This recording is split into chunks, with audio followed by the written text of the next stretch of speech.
Welcome on into OneSoccer.ca, everybody. Andy Petrillo, Laura Armstrong, Kale and Kyle joining us from the UK. How are you feeling? You awake? You jet lagged? Do you know where you are?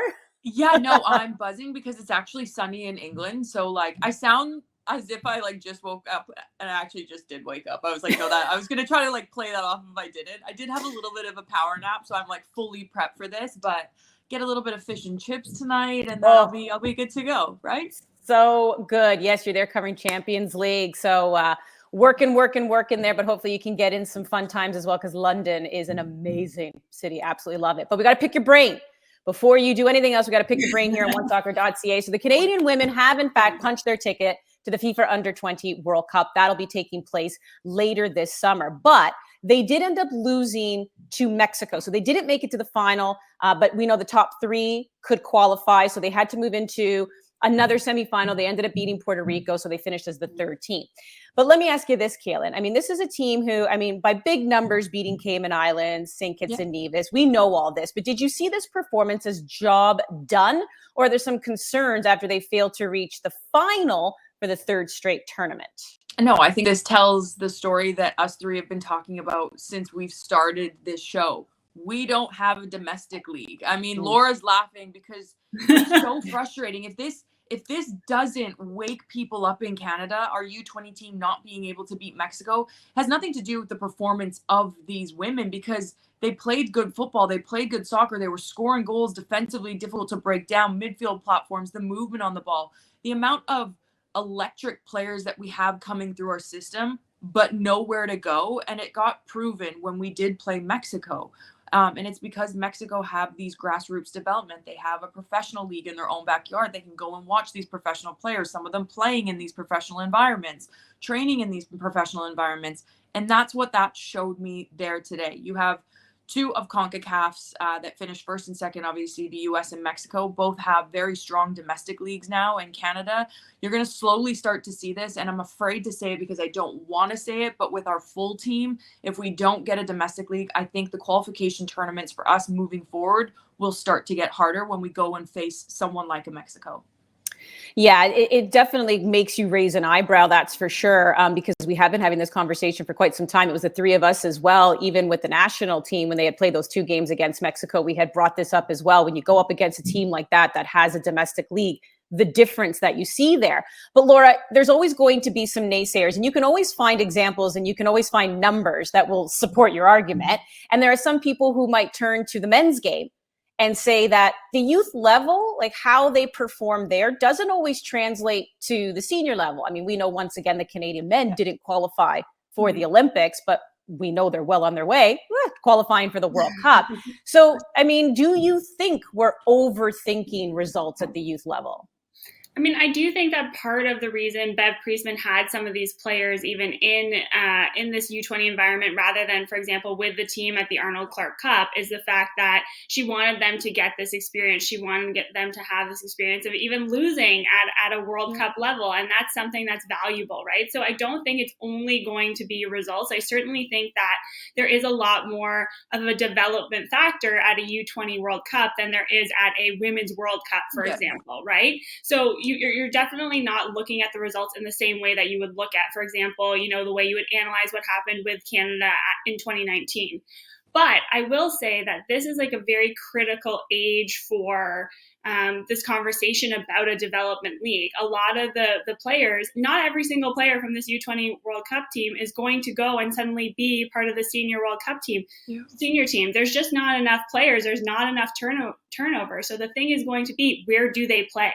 And after college is done, some of them will not get picked up to play, in international leagues around the world, be it the NWSL or Mexico or England or wherever. And that's where having a domestic league is important, because if they don't have anywhere to go, suddenly they have to start figuring out what the rest of their life looks like. Soccer can't be the rest of your life unless you have somewhere to play, right? So this is a really critical age group for the Canadian national team. And I think that the important thing is making sure that they stay in the game and they have somewhere to play. And that's where we come back to this domestic league. It's still important. Yes, I don't necessarily think that they need to be winning everything. I think it's important that they're still in the top 3. And I think that this tournament showed a little bit of the disparity that still exists in CONCACAF between these like sort of major nations and the smaller ones. But the bigger picture is very much that domestic league and making sure that these players are still an option for Canada 2, 3, 4 years down the line. Mm-hmm. Well, let's make our way to a league, and that, of course, is the NWSL. And last week, they announced their new commissioner, and that was Jessica Berman, who does have, NHL experience as well, top league experience, now making her way to the NWSL. Is there reason for optimism, Laura? When you look at her resume, when you just look at where the league is, what are your thoughts on her being named the next commissioner? Yeah, I think there's huge reason for optimism. When you look at Jessica Berman, and like, listen, a resume is a resume. We're going to have to see how she works out. But her resume sort of speaks to everything that the NWSL is looking for right now. I mean, they need a person who has experience with labor, which Jessica Berman does through her legal career. They need somebody who's going to work with the union, who's going to understand the CBA. They need somebody who has experience with a young league and growing the finances and seeing the opportunity. And she's already done that in the National Lacrosse League. So she knows how to make something flourish. And she also has the benefit, which I think people might overlook, in the fact that she's done pro bono work in terms of like with sexual assault victims. And so there's an element there, given everything that's gone on with the NWSL recently and all the, sexual assault allegations, that, you're going to want to have somebody who can rebuild relationships. And I think that she has that optimism. It was interesting listening to sort of snippets of her media call. I don't think she was romantic necessarily about the NWSL. I think she was pretty to the point, and I don't think she's making any promises right now, but I think she's very clear on the fact that there is opportunity with this league, and she's going to try and take it forward. And she sees this league as really burgeoning, and that's important. You need somebody who's going to believe in the product, and I think that she ticks all the boxes on paper. So it'll be interesting to see, going forward, how she makes those work. Mm-hmm. And I want to just jump in on this just quickly, Andy. I know this was for Laura, but I just have to tell you guys a funny story, because you guys know what I'm like on social media or whatever, right? I had a thing come through my phone, and it was like a verified someone from Twitter, and I looked at it, and I recognized the name, but like it hadn't clicked that it was her right away. So anyways, I went into it, and it was like, an NWSL commissioner has followed you, and I was like, and like, that was such a good feeling, though, because of her resume and everything that you just alluded to that the NWSL didn't have. You've already seen her on the pitch with Gotham. I think it was at New York Red Bulls game maybe, but just in and around the teams, where we didn't see that with the last NWSL commissioner. She was up in boxes drinking wine at half of the games, and I'm like, are you not the NWSL commissioner? So this is such a breath of fresh air. Again, I don't want to jump too quickly, but everything tells me that this is like the best move for the NWSL, and I will be sure to keep my Twitter off all season long. No, you got to be you. But I'm going to come back to you, Kaylin, because how would you say the league has changed in the 5 years since your retirement? Oh, God. I mean, they have proper housing. The money's gone up. I remember with the Canadian women's national team, it was a tiered system. So some players were on 15,000, some were on 20, and some were on 30,000. And I was one of the lucky ones at that point in my career that I had the $30,000 contract. And I'm comfortable enough talking about this where I wasn't before, because I was like, that is no money. And that was before taxes.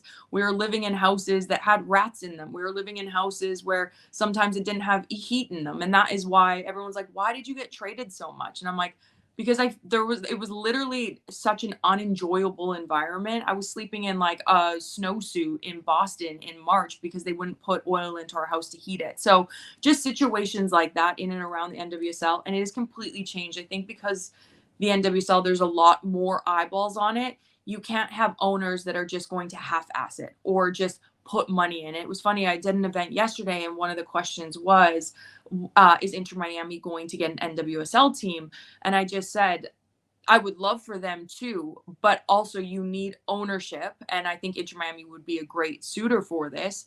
You can't just go in and hope for the best. You have to work with the team. You have to continue to put money in. You're already seeing it with the two new NWSL teams in California. They're putting their money where their mouth is. You're seeing it in Kansas, an absolutely incredible soccer facility specifically for the women's team. You see it in Seattle, moving the women's team back to Seattle. You don't know why they were in Tacoma, and now they're playing where the Seattle Sounders are playing. I mean, there's just so many positive things in and around it. I mean, Gotham, the rebranding of Gotham, it like broke my heart because it is the coolest rebranding. Like, that is one team I didn't play for, and I wish I would have played for the rebranding. So if I do come out of retirement, I'm like, can I just come for the jerseys? Yeah. But I just think that finally ownership with the teams that are left in the NWSL and that have been added to the NWSL really want successful women's league, and they are pro women. They're not just having a league to have a league and to have a team. Yeah, you're like, hi, I'm here for the gear. Thanks. Peace out. Where's my swag bag? I will not be doing the beep test, but somebody's gonna pull a headline out of this story being like Kale Kyle coming out of retirement. Yeah, but let's like ... just for the swag bag. I'm pretty sure I did my knee this morning running in London, so like it's definitely not. How are you running and dealing with jet lag? I'd be taking a steam and then I'd be sleeping. Oh my goodness, you and I don't know how we would travel together. You could run around. I'll be passed out in the hotel room. Yeah. But we'll stay with the NWSL because we know the Challenge Cup is set to get underway this weekend. That's their preseason, but they do award a winner for that. And you had just alluded to obviously the new teams, Kaylin. So we know that Angel City FC and San Diego Wave have now entered. We have a lot of Canadian content as well when it comes to Portland, the first full season as well, Karina LeBlanc being the GM there. So, I mean, what are some of those big stories that you're looking forward to in this Challenge Cup, Kaylin? Yeah, I'm actually devastated because I'm not going to be there this weekend to be able to cover the games. I was supposed to be on the Friday, Saturday, Sunday games. Obviously, my trip got extended. So I'm devastated, to be quite honest, because I'm so looking forward to now tuning in to watch these games. I think there's so many incredible stories. You touched on the 3 Canadians in Portland. I think that is, for me, obviously, I'm very biased in this situation. I have a great relationship with all 3 of them. You look at Sinclair and just the season she had last year at the age that she's doing it. I know everyone hates, like, why do you always bring up her age? I'm like, because what she's doing at her age and scoring the goals at still such a high rate, being able to win a gold medal with Canada at her age is literally remarkable. And to not even, I don't even think she's had a serious injury. So that tells you everything you need to know about Christine Sinclair, both on and off the pitch. She takes care of her body. Rianne Wilkinson, can't wait. I went to a U20 Canadian tournament when they were in Florida when she was the head coach then, and I went out to watch. And just watching her coach Ree was like one of the coolest things ever. I got a little bit of emotional, and Carm was her assistant coach at the time, because she was so motivational, but so powerful and like demanding of the players. And that's exactly how she was as a player. So she hasn't strayed away from that. And I don't know how she's done that. It seems like seamless. And then Karina's just Karina. I mean, Karina's like my Oprah Winfrey. Like she literally does it all. I mean, broadcasting, GM, head of CONCACAF women's department. Like I don't think she's human, if I'm being quite honest, and now like a boss ass mom. So I just think the 3 of them combined is like a recipe for success. And then Desiree Scott for me is like another bright spot. Not only what she's done with the Canadian women's national team. I thought she was going to retire like 2 years ago, and she just, obviously the gold medal gave her a little bit more motivation, now signing 2 more years in Kansas. And now she's got her brother there with her. So that's going to be a really inspiring story, I think, this season, and really motivational in and around her. And I think she'll be really motivated to win. And then my last one, I'm not leaving any for Laura, sorry. Seattle. Back in a proper stadium in Seattle. Like, I couldn't be happier. And then it was really cool. I'm going to brag a bit because I'm part of it, but they dropped their jerseys yesterday, and down the center strip, it's all former players that have played for the club in really fine print. I made the cut, and I made it almost close to the top. So I definitely need to get myself one of those jerseys. I just think what they've done there in the rebranding of the jersey and going back and giving those women what they deserve and to play in a stadium like that is phenomenal. So, Laura, I don't think I left you with anything, but your turn. Dylan's going to have like a whole new wardrobe by the time this NWSL season is over. It's like, I've got everything. Yeah, I mean, listen, I'm stoked for the reporters in Portland because like my little Rianne Wilkinson story is that during the 2015 Women's World Cup, my editor was like, you need to stop talking to her. You've quoted her so many times. You need to quote somebody else. And I was like, she's so good though. Like she's so insightful and she shares the game very well. I'm really interested from a Canadian perspective to see how Kaylin Sheridan does. I think that like she's been pretty good. I mean, we've seen her in NWSL, but like how does she take that next step? How does she take the step to get to be sort of solidify herself as Canada's number one, because she really has sort of dominated NWSL. So it'll be interesting to see, you know, how she challenges herself. Same with Nichelle Prince. I feel like Nichelle Prince is going to be a big part of the Canadian squad going forward, and she's done well in Houston for the last couple of years, but can she become even more dominant? And then the two new clubs. Like, I mean, I feel like we've been waiting for so long for these clubs to actually join the league. They've been part of the conversation for so long. It'll be really interesting to see, you know, what kind of impact they make, and how many people show up to games, and what the support around the club is like, because we've seen it to this point. We've seen excitement for it, but does that translate in season? And if it translates in season, we need to start a campaign to get, like, I'm thinking Ryan Reynolds maybe to do a Canadian team. Please. He feels like he has a club in Wales. He can get one in Canada. Like, maybe Julia Roberts. Did you see the interview of her talking about bringing a team to Austin?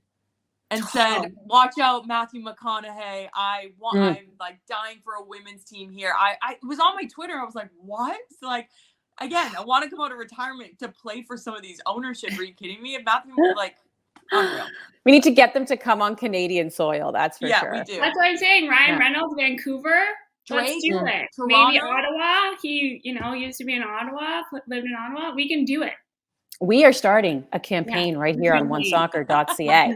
And here's another thing. I don't know why people get upset if that's the case, if we're talking about Christine St. Clair's age, because to your point, Kaylin, it's so remarkable. All we do is talk about Cristiano Ronaldo being 37. All we do is talk about Tom Brady being 44. That's part of equal coverage. That's part of just, you know, treating women equally in the world of sports. Yeah, if I'm going to marvel at a man doing things at that age, like, enough of this, oh, a woman doesn't want her age. No, I want to scream from the rooftops what my age is, because not many people get to reach that age. So very proud of it. And yeah, it is friggin' incredible at 38 for her to be doing what she's doing.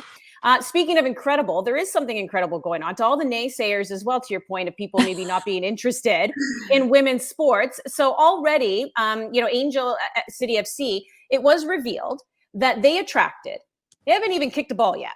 They've attracted $35 million in sponsorship ahead of their inaugural season.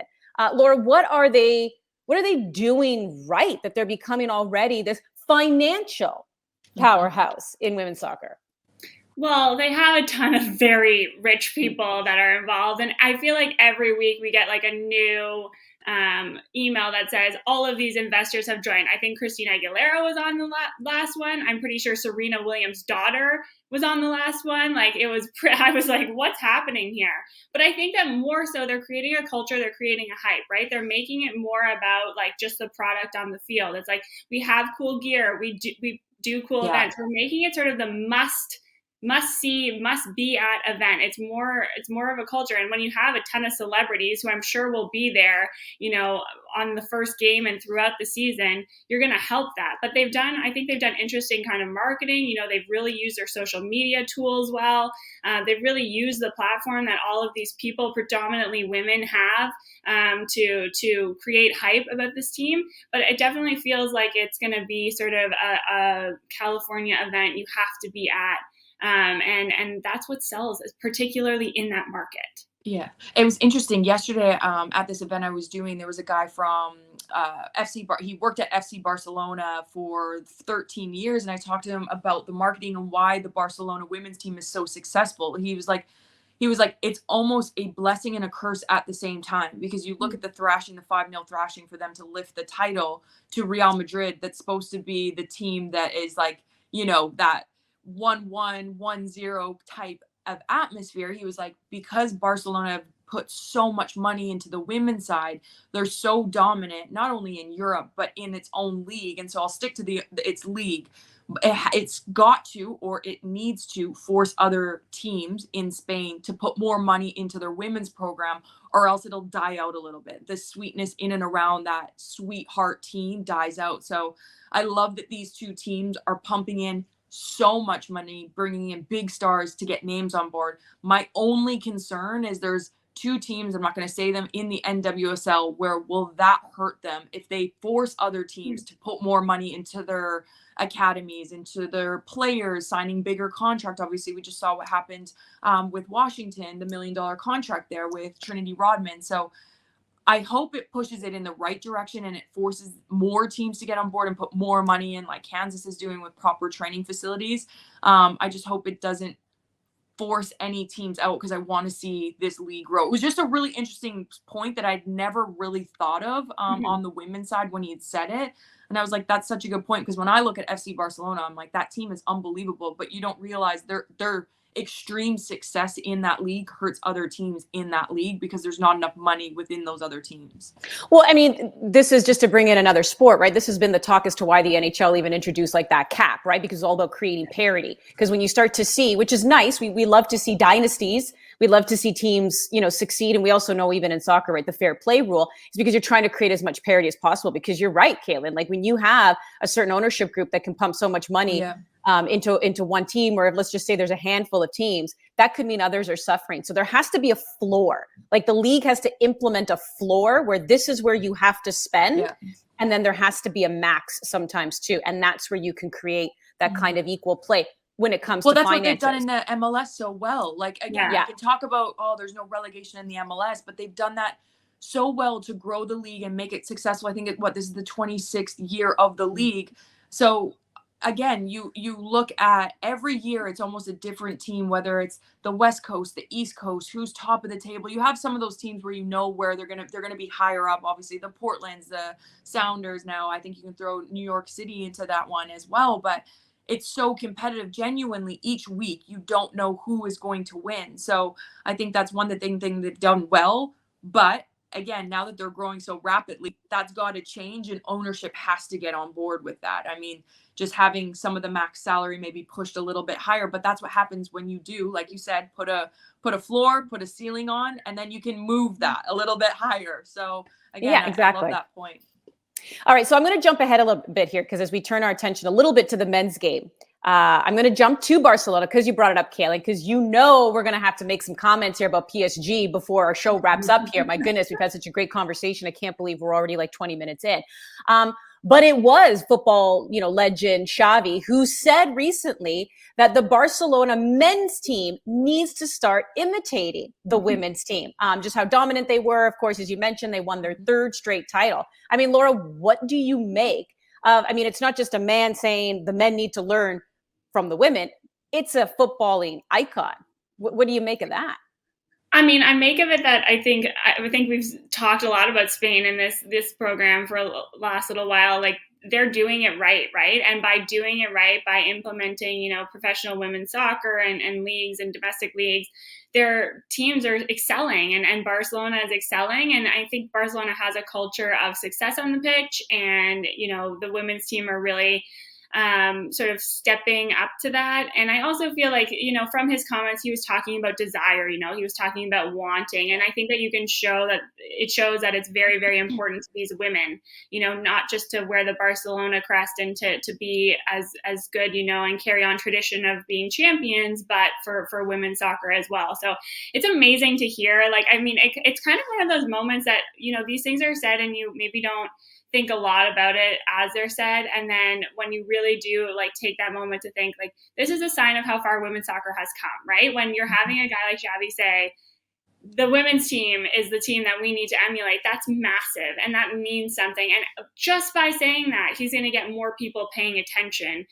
to women's sport. And he helps give legitimacy to women's sport, which I think is huge. And he probably wasn't even thinking I'm going to be an ally. He was just thinking this is a good team and our team should be like a good team, but that's exactly what he did by making those comments. Yeah. And I wonder if that's already been the case, Kaylin, in Canada for quite some time when it comes to our national teams, right down to, your squad back in 2012, picking up the Olympic bronze and then still medaling at the Olympics and being whenever we thought of Team Canada in soccer, it was always the women. I mean, now do you think that that's always been the case on the national side here in Canada? It's been the women who have led the way. And now the men's program has been, is finally doing something pretty remarkable. No, definitely. And this is obviously just behind the scenes kind of stuff. I'm friends with a lot of the players on the men's team. And for a men's player, and this, I don't know why, it gives me goosebumps to say, we wish we had a team like yours. We wish we had the mindset of the team like yours. You guys come into camp and you genuinely, again, not that not that they didn't love representing their country, but they almost felt like sometimes it was like a job to come into national team camp. And now speaking to them now, 7-10 years later, they're like, we love coming into national team camp because it feels like a culture where we can thrive. It's a culture where we get better. And that has everything to do with John Herdman, because yes, you can say this is probably the best player pool that they have had in a very long time. But look at some of the players that came from before them. Great, huge quality players. I mean, Dwayne De Rosario, De Guzman. I mean, the list goes on and on. But to hear that come from a males player saying what you guys had with that team and how you guys almost felt like a family, we never had that. We had the skill, we had the desire, but we didn't have that brotherhood. And you hear them all talk about it now. So it like really resonated with me when Laura was just speaking about that, when Xavi came out and said it about the women's team, that, you know, maybe some men are almost nervous to say that in the public. So I love that Xavi did say it, because it brings more eyeballs, and it changes that narrative in and around women's soccer. And so, yeah, I mean, I love Xavi. I loved him as a player. He's like I like tried to emulate my game around him. Didn't even come close. Kind of moved myself to a Busquets. So not that he's a bad player, but like, I can't move like Xavi. Come on, let's be honest. I was more like Diana Matheson. So Yeah. yeah, no, it's really cool. And what he's doing at Barcelona with the men's team, it goes to show you that when you have a coach that comes in like a John Herdman, it can change the culture in and around the team. They change how they play. They went from 9th and now they're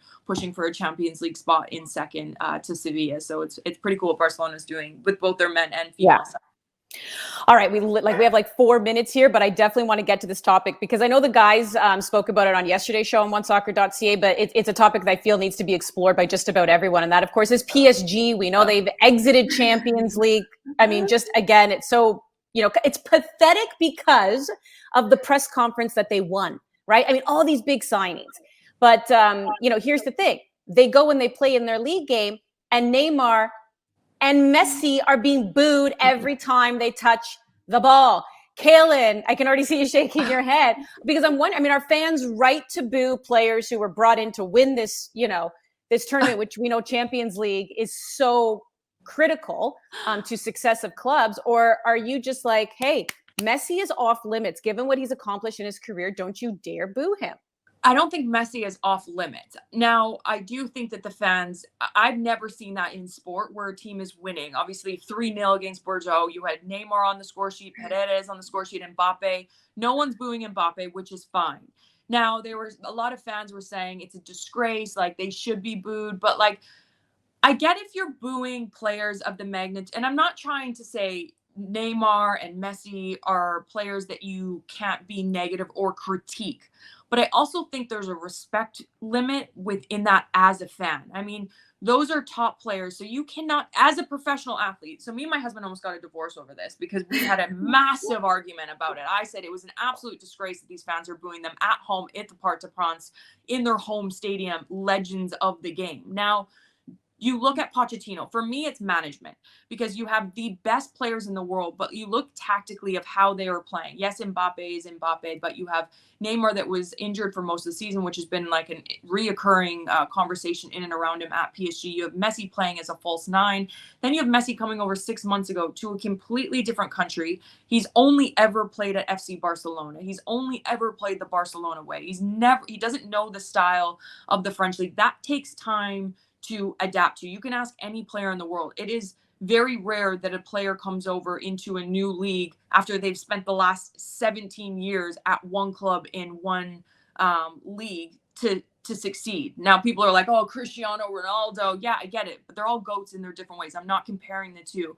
But I just think as a fan, when you have those players at your club and you're booing them at a home stadium when they're scoring and saying they're not putting in an effort, I don't think I've ever played with a player that has ever screwed off a game and said, I'm not going to put an effort here. I've never heard of that. Training sessions, 100%, but I've never seen a player not maybe try. Maybe there's moments in the game of frustration or where they're like, oh, like it could have been better. But for me as a fan, I know that they pay the money. They pay a lot of the salaries of these players. But for me, PSG, if I'm a big player and I can go to Manchester United or I can go to PSG, I'm kind of weighing my odds at the moment because you're not really even seeing at United when they're winning games. You're seeing it when they lose games, which is fine. But even when United play they're winning, it's still they're celebrating their players on the pitch. So I think it's an off limit thing. I think it was like a little bit distasteful from PSG fans. And again, I love PSG. My wage is paid by the PSG boss, so I have to be careful with what I say here. But yeah, as for fans, I just think that was like, I don't know, broke my heart, if I'm being completely honest.